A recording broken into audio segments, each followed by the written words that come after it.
Nur Syamsi, kelas 22A, NIM 22040950125 dari jurusan atau prodi PG PAUD, Fakultas Ilmu Pendidikan Universitas Negeri Makassar. Di sini saya akan mempresentasikan pengertian dan unsur-unsur pendidikan.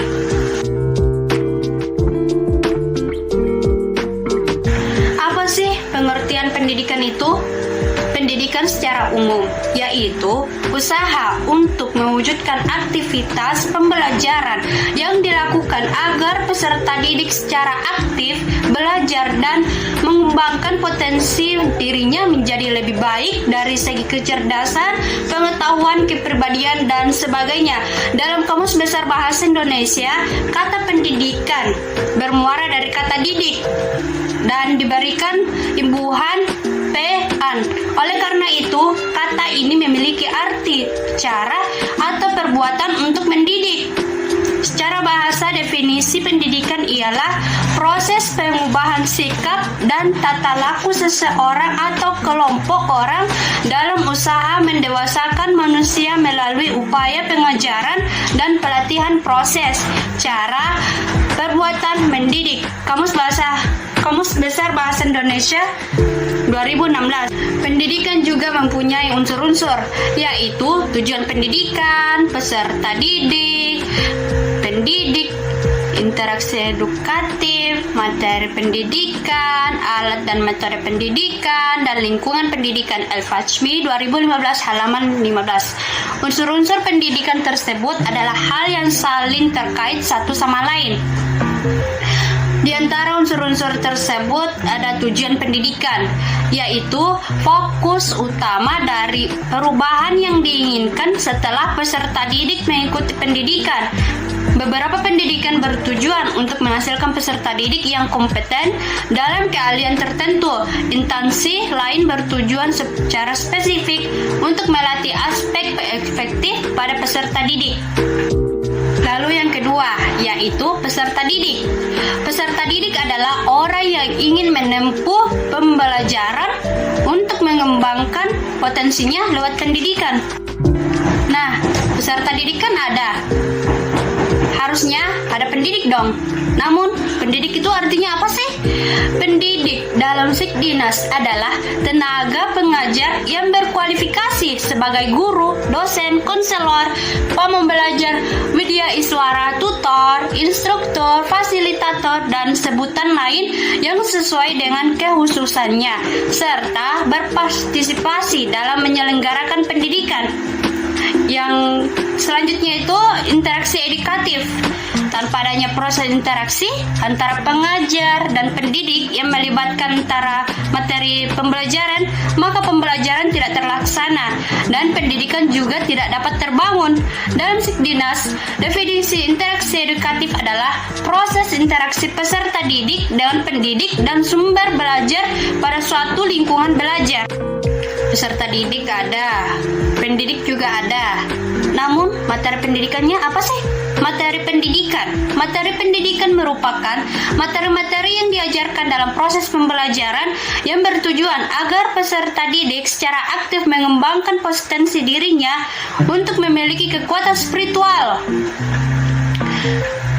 keagamaan, pengendalian diri, kepribadian, kecerdasan, akhlak mulia, serta keterampilan yang diperlukan dirinya, masyarakat, bangsa, dan negara ke arah yang lebih baik lagi. Selanjutnya, lingkungan pendidikan. Lingkungan pendidikan merupakan tempat manusia berinteraksi timbal balik sehingga kemampuannya dapat terus dikembangkan ke arah yang lebih baik lagi. Lingkungan pendidikan sering dihubungkan dengan tripusat lingkungan pendidikannya, yaitu keluarga, sekolah, dan masyarakat. Selanjutnya, alat dan metode pendidikan. Alat yang dimaksud di sini adalah berbagai alat dan media pembelajaran yang dapat menyokong hingga mengembangkan lingkungan pembelajaran menjadi lebih kondusif dan efisien dalam pelaksanaannya. Alat dapat sesederhana spidol, papan tulis, pensil, penggaris, penghapus, dan lain-lain. Sementara itu, metode adalah kerangka kerja atau langkah-langkah yang disiapkan untuk menyajikan pendidikan agar lebih efektif dan efisien dalam tujuan tertentu. Misalnya, metode ceramah dapat digunakan untuk mengajarkan pembelajaran teori. Praktikum dapat diterapkan pada pendidikan, keterampilan, atau keahlian. Nah, selanjutnya yaitu jalur pendidikan. Nah, pendidikan tidak berarti selalu hanya dapat dilalui melalui sekolah, perguruan tinggi, atau institusi formal lainnya. Padahal justru orang tua yang menjadi wahana terdekat dan tercepat dari jalur pendidikan. Jalur pendidikan adalah wahana yang akan dipilih dan dijalani oleh peserta didik untuk melaksanakan pembelajaran dalam suatu proses pendidikan yang sesuai dengan kebutuhan tujuan dari pendidikan itu sendiri. Menurut Triwiyanto 2014 halaman 24, jalur pendidikan terdiri dari pendidikan formal, pendidikan informal, dan pendidikan non-formal. Pendidikan formal adalah jalur pendidikan yang terstruktur dan berjenjang yang terdiri dari pendidikan dasar, pendidikan menengah, dan pendidikan tinggi. Sebagaimana pengertiannya, sesederhananya pendidikan ini adalah pendidikan reguler yang paling sistematis, mendasar, dan universal, sehingga lebih diakui secara mendasar pula oleh berbagai instansi dan lembaga yang terkait. Selanjutnya itu pendidikan informal. Pendidikan informal adalah jalur pendidikan di luar institusi formal yang melibatkan keluarga, teman, dan lingkungan peserta didik. Kegiatan pendidikan ini sebetulnya dilakukan oleh keluarga dan lingkungan berbentuk kegiatan belajar secara mandiri.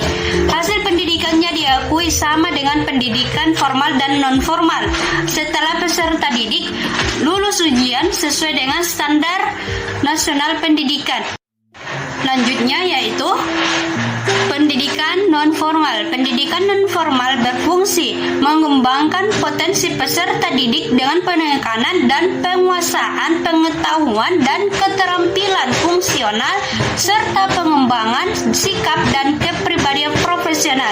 Pendidikan non-formal meliputi berbagai pendidikan kecakapan hidup, pendidikan anak usia dini, pendidikan kepemudaan, pendidikan pemberdayaan perempuan, pendidikan keaksaraan, pendidikan keterampilan dan pelatihan kerja, pendidikan kesetaraan, dan sebagainya.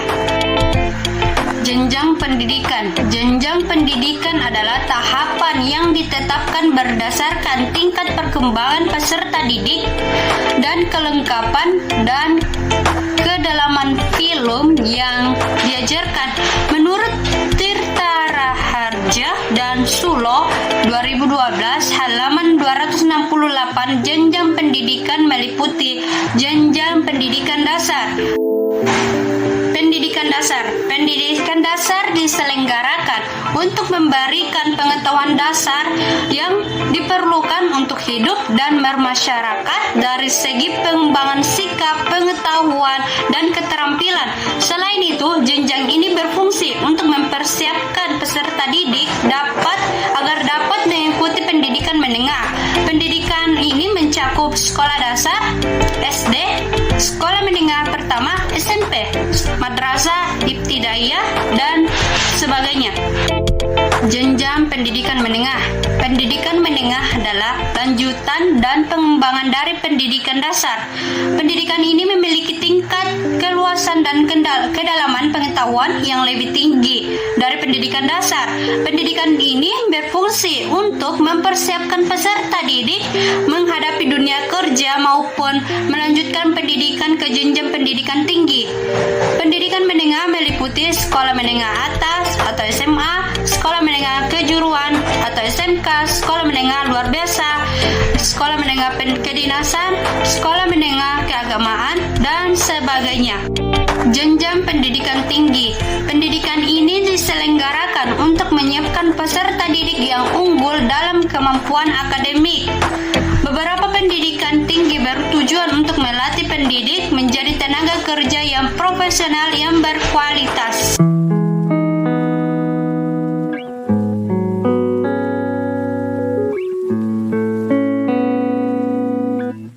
Pendidikan luar biasa merupakan pendidikan khusus yang diselenggarakan untuk peserta didik yang menyandang kelainan fisik dan atau mental, yang termasuk pendidikan luar biasa adalah SDLB, Sekolah Dasar Luar Biasa.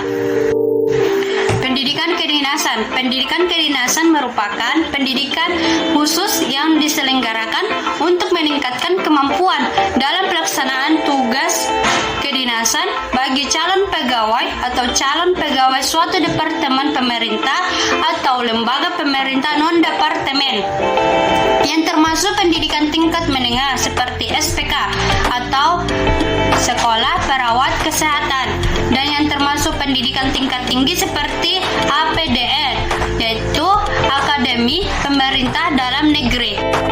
Pendidikan keagamaan merupakan pendidikan khusus yang mempersiapkan peserta didik untuk dapat melaksanakan peranan yang menuntut penguasaan pengetahuan khusus tentang ajaran agama. Contoh pendidikan keagamaan adalah Madrasah Ibtidaiyah, pendidikan dasar; Sanawiyah, pendidikan menengah; sementara pendidikan tinggi keagamaan mencakup PGAN, pendidikan guru agama negeri; IAIN, Institut Agama Islam Negeri; dan IHD, Institut Hindu Dharma, serta pendidikan teologi lainnya. Dan yang terakhir adalah tujuan pendidikan berdasarkan kebutuhan. Secara normatif, tujuan pendidikan di Indonesia telah diamanatkan dalam Undang-Undang Nomor 20 Tahun 2003 tentang Sisdiknas, yaitu pendidikan bertujuan untuk berkembangnya potensi peserta didik menjadi manusia yang beriman dan bertakwa kepada Tuhan Yang Maha Esa, berakhlak mulia, sehat, berilmu, cakap, kreatif, mandiri, dan menjadi warga negara yang demokratis serta bertanggung jawab. Sekian pemaparan materi saya. Apabila ada kata yang salah diucap, mohon maaf dan terima kasih. Wassalamualaikum warahmatullahi wabarakatuh.